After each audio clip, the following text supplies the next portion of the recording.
Oh, hey, AD.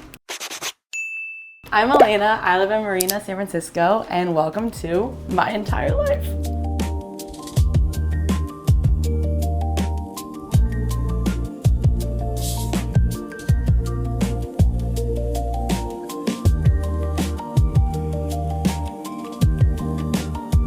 So this picture is one of my favorite things in my room. It only cost $1. It's a picture of Capitola Beach, where I'm from, about 75 years ago, when there used to be a hotel on the beach. But I got this when I was living in LA and I was kind of missing home. So it's like a good reminder of home and like the passage of time. And I also just like this random little baby in it too. I was a global studies major at UCLA, and so after I studied abroad once in London, I was like, well, I gotta study abroad again. So I did an intensive study of human rights in The Hague in the Netherlands, and the reason we were there is because it's where the Peace Palace is located. It has the International Court of Justice.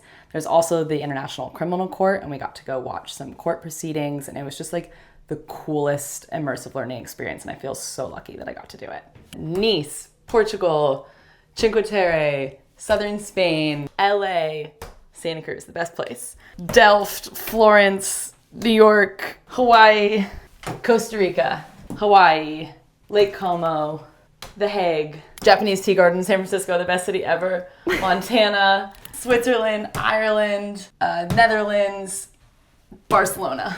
Wow. So this is my gateway painting. This is one of the first pieces of art I ever bought from like a random street artist in Florence. And from there, I just started collecting more and more postcards and art when I was traveling. And that's like what eventually led to all of this. So this queen, I got this piece of pottery in Lisbon. And once I saw this, it's like my two favorite colors. And I just really like the feminine form. So I like knew I had to get it.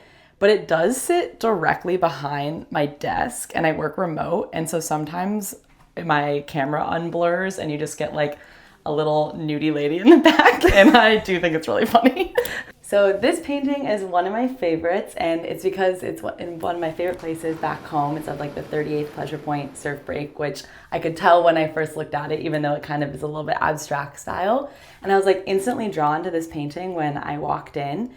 And when I was checking out, I was talking to the gallery person and I found out that my really good family friend, Kayla Copeland, had painted it. So it like is extra special to me for that reason.